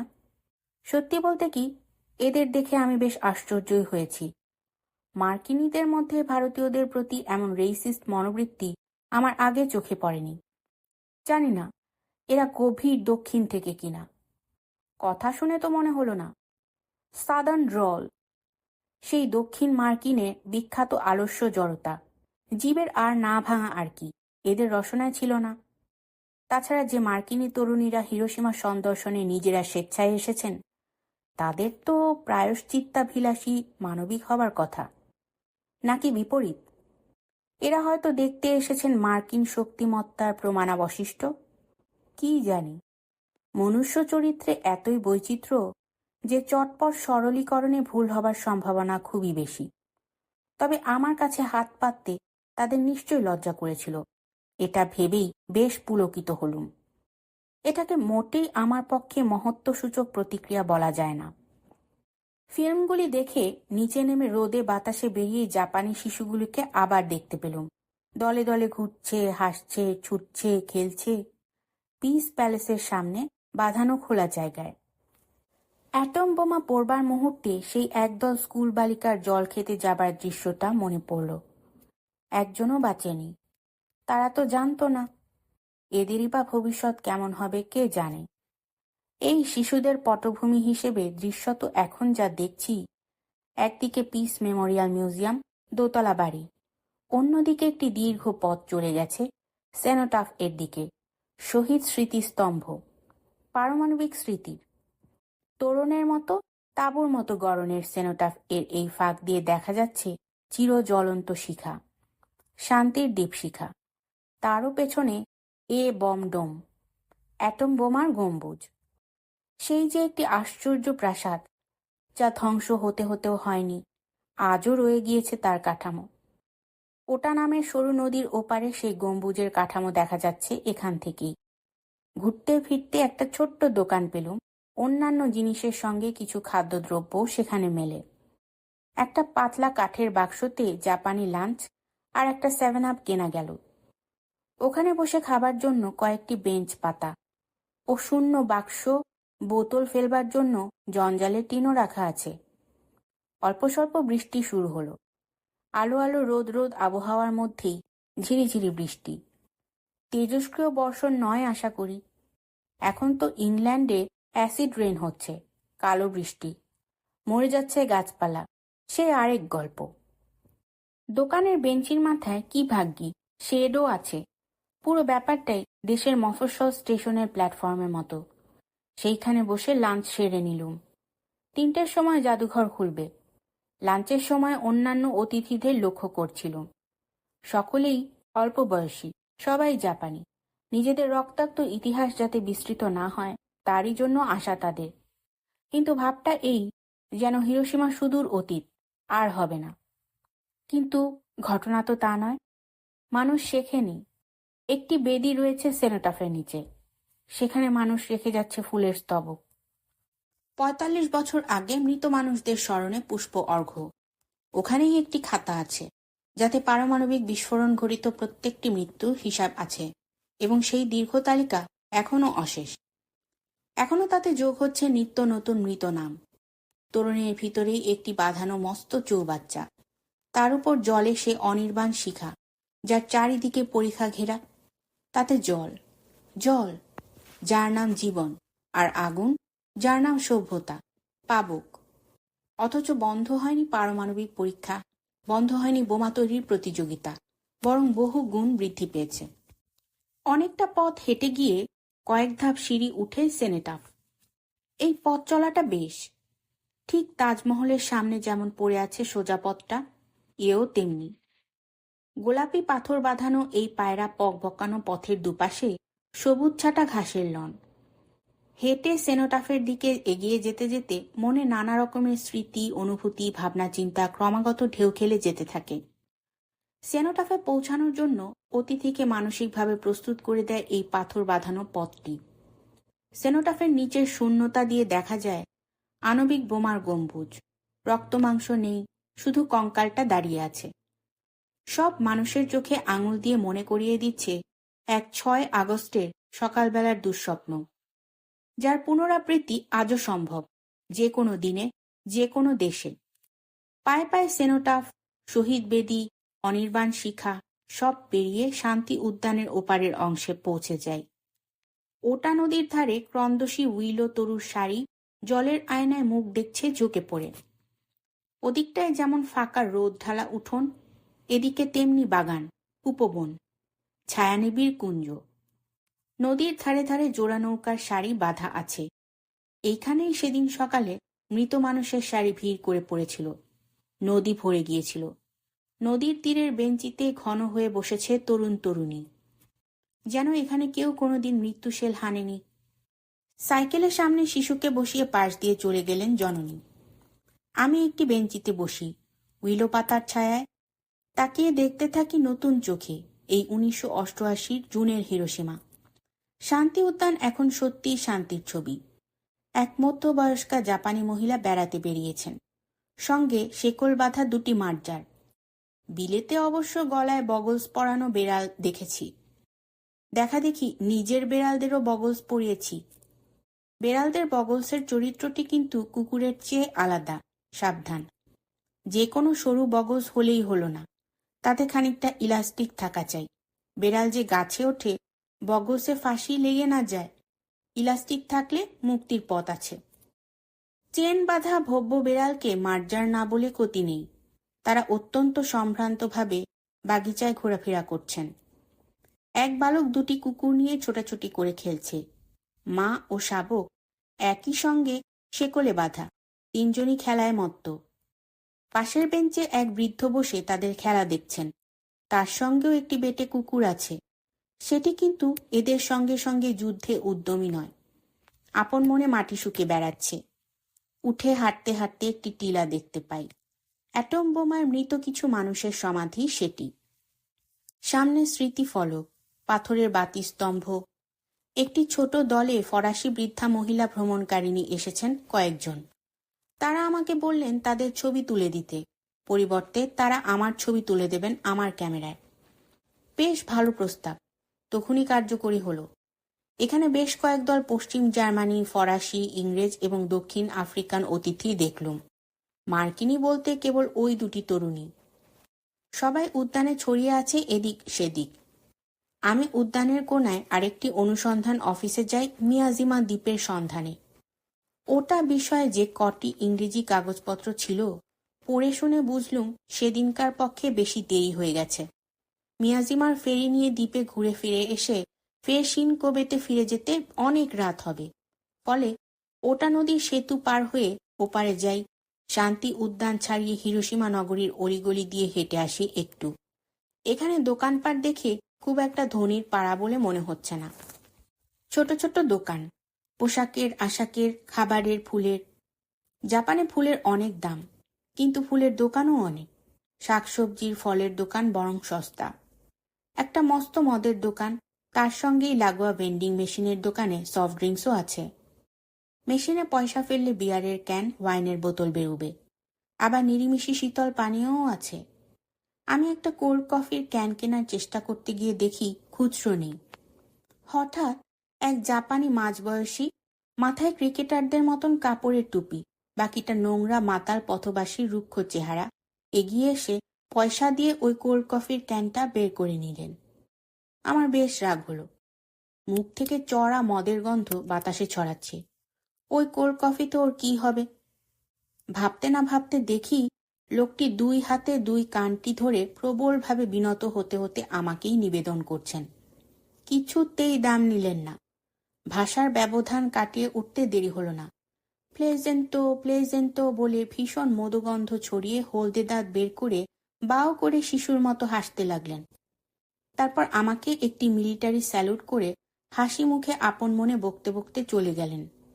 150 ইয়েন মাত্র দাম, কিন্তু ওই কোল্ড কফির টিনটা আমি কলকাতাতে নিয়ে আসতে চেয়েছিলাম, তাই না খেয়ে ব্যাগেই ভরে ফেলি। নদীর ওপারেও দুটি শহীদ স্মৃতিস্তম্ভ আছে। একটি সত্যি সত্যি স্তম্ভ, 5 তলা বারান্দাওয়ালা মিনার। অন্যটি একটি মাত্র ছোট কালো লম্বাটে পাথর। একটা সময় স্কুল ছাত্রছাত্রীদেরও, যাদের বয়স 12-র বেশি, জাপান যুদ্ধের কাজে লাগিয়েছিল। তাদের মধ্যে 10,000-এর মৃত্যু হয়। 6,000 জন মারা যায় শুধু অ্যাটম বোমাতেই। এই স্মৃতির ফলক তাদের উদ্দেশ্যে। কালো পাথরটিতে জাপানি ভাষাতে সাদা হরফে কিছু লেখা। পাথরটি ঘাস পাতার মধ্যে একা শুয়ে আছে, ঠিক কবর ফলকের মতোই। আর স্মৃতিস্তম্ভটি খাড়া উঠেছে আকাশে। তার নিচের তলায় বহু রঙিন ফিতে বাঁধা। ছাত্রছাত্রীরা বেঁধে গিয়েছে। ফুল দেবার মতোই এটা এখানে প্রচলিত অনুষ্ঠান। ঠিক যেখানে বোমাটি পড়েছিল সেই কেন্দ্রবিন্দুতে একটি বেদি আছে। তাতে শত সহস্র রঙিন ফিতে উঠছে ফুলের মতো। তার কিছু কিছুতে ইংরেজিতে ছাপা আছে, উই ওয়ান্ট পিস, অথবা পিস ফর দ্য ওয়ার্ল্ড। বাকি ফিতেগুলির গায়ে জাপানি ভাষাতে নিশ্চয়ই ওই এক শান্তির বাণী ছাপা। ছাত্রছাত্রীর দল বিভিন্ন স্কুল থেকে এসে ওইসব রংচঙে ফিতের গোছা বেঁধে দিয়ে যায় এখানে, তিব্বতে খাদা বাঁধার মতো। হাইপো সেন্টারের চারিপাশে এখন সবুজ বাগান। সেখানে হাঁটছি, হঠাৎ দেখি অদূরে একটি লতাকুঞ্জ। সিমেন্টের বাঁধানো মাচাতে বাসন্তী ফুলে ভরা একটি রূপসী লতা রাজত্ব বিস্তার করেছে। অপরূপ দৃশ্য। তার নিচের স্বপ্নীল অংশটিতে একটি বেঞ্চি পাতা। সে বেঞ্চি কি শূন্য? না, মোটেই না। মাসটা জুন, সময় বসন্ত। সেখানে চিৎপাত হয়ে ঘুমিয়ে আছেন একজন মানুষ। পাশে ছেঁড়া কাপড়ের পুটলি, মাটিতে ছেঁড়া জুতো জোড়া খুলে রেখেছেন। একটি পা বেঞ্চির পিঠের ওপর তুলে দিয়েছেন। স্বর্গসুখ আর কাকে বলে! ধনী জাপানে এই পথবাসী গৃহহারা দরিদ্র মানুষের সংখ্যা ভয়াবহ রকমের বেশি। সর্বত্র চোখে পড়ে। টোকিওতে তো সবচেয়ে বেশি। যেখানে যাই দেখি পার্কে পার্কে বেঞ্চি দখল করে এরা ঘুমান্ত। বেঞ্চির নিচে বা মাথার কাছে প্লাস্টিকের থলিতে কিংবা ব্রাউন পেপারের ঠোঙায় বা নাইলনের কিট ব্যাগে তাদের সারা জীবনের সম্পত্তি অবহেলায় ফেলে রাখা। কেউ যে কিছু চুরি করে না জাপানে, সবারই সবকিছু আছে। নতুন মডেলের টিভি কিনলে পুরনো মডেলেরটা আস্তা করে ফেলে দিয়ে আসে। জায়গা নেই ঘরে কারোরই, একটিও অতিরিক্ত জিনিস রাখা অসম্ভব। অভাব কেবল এই একটাই, জায়গার। তবে এই পথবাসী মানুষদের নাকি কিছুতেই গৃহবাসী করা যায় না। ইংল্যান্ডেও এরা প্রচণ্ড সামাজিক সমস্যা। এই বৃদ্ধ বৃদ্ধাদের কোনো হোমেই পুড়ে রাখা সরকারের অসাধ্য। চলচ্চক্তি রহিত হওয়া না পর্যন্ত এরা পথে পালিয়ে আসেন। পয়সা হাতে পেলেই বিয়ার খেয়ে ফেলেন। 4 দেওয়ালের বাঁধন এরা মানতে পারেন না। দ্বিতীয় মহাযুদ্ধের পরেই এদের সংখ্যা ভয়াবহ রকম বৃদ্ধি পেয়েছে ব্রিটেনে। জাপানেও তাই। নিউ ইয়র্কের কৃষ্ণকায়দের মধ্যে এই ব্যাপারটি লক্ষ্য করেছি, এই ব্রাউন পেপার ব্যাগে যথাসর্বস্ব নিয়ে পার্কে শুয়ে থাকা। যান্ত্রিক সভ্যতা পুষ্ট আধুনিক দেশের দুর্লক্ষণ এই ট্র্যাম্প, যারা ঝরতি, যারা পড়তি, যারা পেরে ওঠেনি, যারা স্বনির্বাসিত।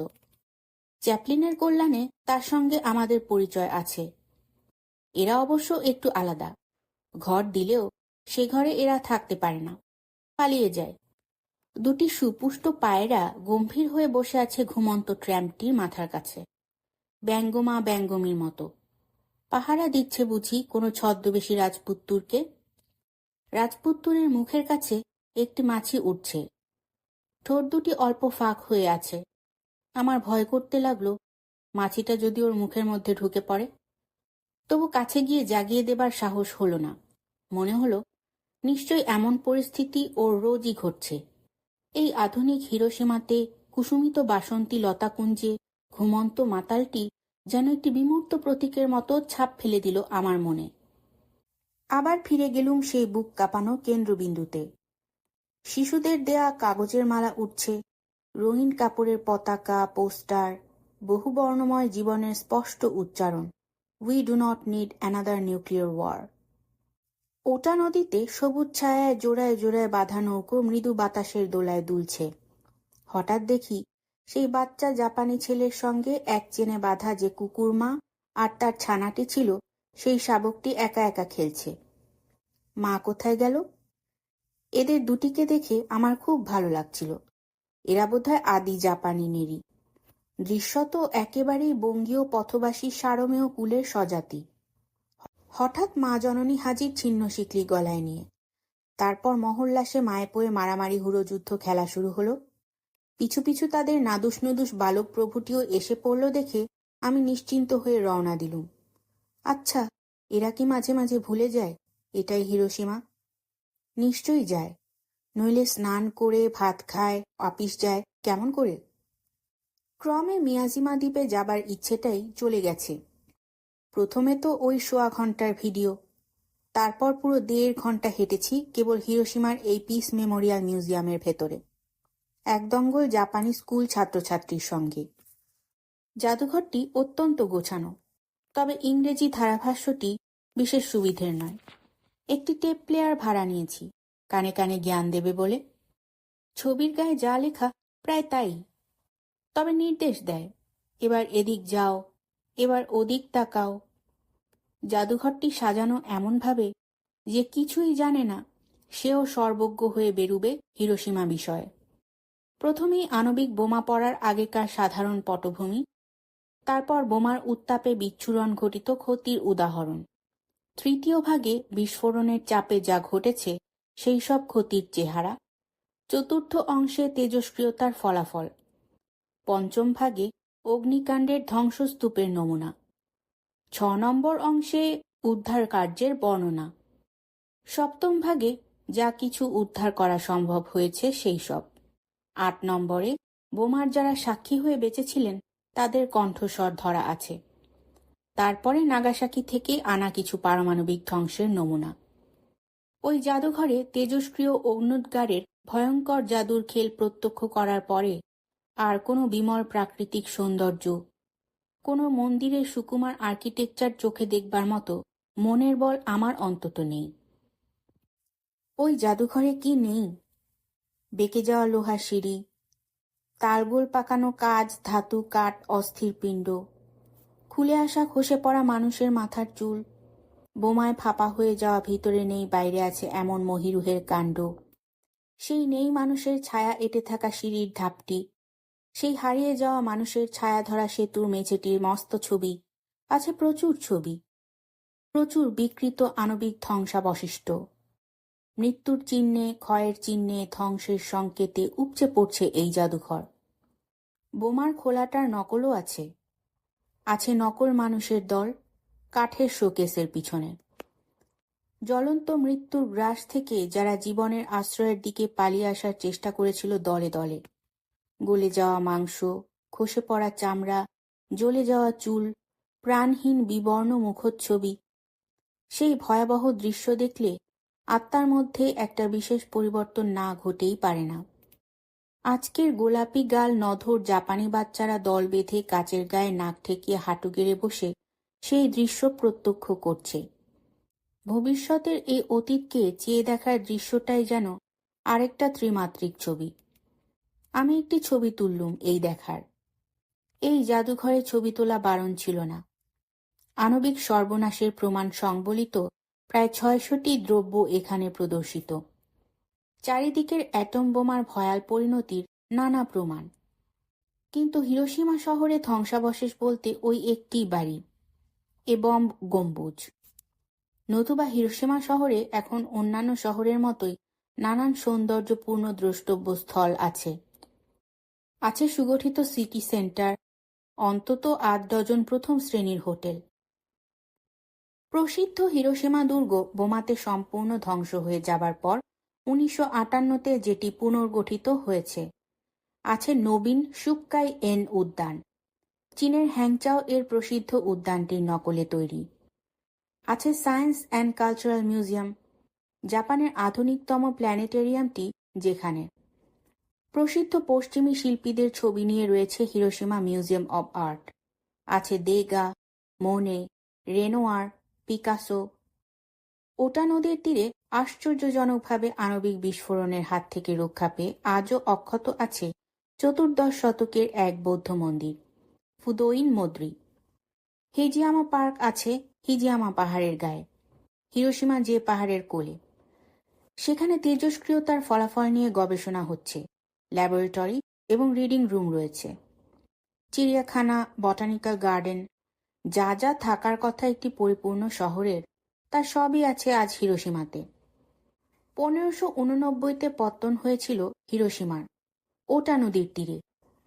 সামন্তরাজ টেরুমেটো মোরি একটি দুর্গ বানিয়ে তার নাম রাখলেন হিরোশিমা। নদী তীরে বলেই হোক বা অন্য যে কোনো কারণে, হিরোশিমা ক্রমে ক্রমে শক্তিমান দুর্গ নগরী হয়ে উঠল। উত্তরোত্তর উন্নতি হয়ে চলছিল হিরোশিমার ৬ আগস্ট ১৯৪৫ এর সকাল পর্যন্ত। তার পর মুহূর্তেই জ্বলে পুড়ে ছাই হয়ে গেল ৪০০ বছরের ইতিহাস। আজ জাপানের অসামান্য মনোবলের উজ্জ্বলতম প্রমাণ হয়ে আবার মাথাচাড়া দিয়েছে হিরোশিমা। ১০,৩০,০০০ জনসংখ্যায়, অসংখ্য গুরুত্বপূর্ণ বাণিজ্যিক সংস্থায় আর অজস্র বেড়ানোর জায়গাতে জাপানের অনেক শহরকেই টেক্কা দিতে পারে সে এখন। এবারে স্টেশনে ফেরার সময় বাসে ফিরতে চাই, অথবা ট্রামে, কিন্তু ধরবো কেমন করে? কোন বাস? কেউই যে ইংরেজি বলে না। অবশেষে এক নিরীহ সাইকেল আরোহীকে ধরলুম। ট্রাফিক লাইটে খপ করে দেখা গেল তিনি ভাঙা ভাঙা ইংরেজি জানেন। মানুষটিও ভালো। বললেন, এদিকে নয় তো, পিস মেমোরিয়াল পার্কের উল্টো দিকে আছি আমি। এখানে ট্রাম যায় বটে, কিন্তু উনি জানেন না কোন ট্রামটি স্টেশনে যায়। অতএব উনি এলেন সাইকেল ঠেলতে ঠেলতে উদ্যান পার হয়ে সামনের দিকে, পিস মেমোরিয়াল মিউজিয়ামের কাছে, সেই গোল ফোয়ারার সামনে। অনেক মানুষজন অফিস ফেরত কিউ দিয়ে আছেন সেখানে। ইনি তাদের জাপানিতে বুঝিয়ে দিলেন আমি স্টেশনে যাব। এক মধ্যবয়সিনী এগিয়ে এসে আমার হাতটি ধরলেন। ইংরেজি জানেন না। আমিও তার হাতে আত্মসমর্পণ করলুম। এবার সাইকেল চড়ে আমার বন্ধুটি হাত নেড়ে বিদায় নিলেন। যাবার আগে আমার নবলব্ধ সঙ্গিনীকে কি যেন নির্দেশ দিলেন, কে জানে। সহচরীটি আমাকে সঙ্গে নিয়ে বাসে চড়লেন, সঙ্গে নিয়ে নামলেন, সঙ্গে করে স্টেশনে নিয়ে গিয়ে আমাকে কোবের ট্রেনের নির্দিষ্ট প্ল্যাটফর্মে পৌঁছে দিলেন। যদিও ভাষাহারা নিঃশব্দ কর্মী, ঘড়িতে দেখিয়ে দিলেন ৭টা ২০-তে ট্রেন। উষ্ণ করমর্দনের সঙ্গে অনেকখানি নীরব হাসি উপহার দিয়ে তিনি বিদায় নিলেন। হিরোশিমার আকাশে দুপাশে অভ্রং লেহি অট্টালিকার ফাঁকে এক টুকরো ছায়ামূর্তি হিয়াজিমা পাহাড়। তার গায়ে তখন শেষ সূর্যের শান্ত গোলাপি আলো হেলান দিয়ে দাঁড়িয়েছে, ঠিক যেমন দাঁড়াতো সে ১৫৮৯-তে, যেমন দাঁড়িয়েছিল ১৯৪৫-এর ৫ আগস্ট সন্ধ্যাতেও, যেমন আবার দাঁড়াবে ৬ আগস্ট ১৯৮৮-তে, নাগাসাকি থেকে সুনীল দত্তের পদযাত্রা যখন পৌঁছবে হিরোশিমার শান্তি উদ্যানে।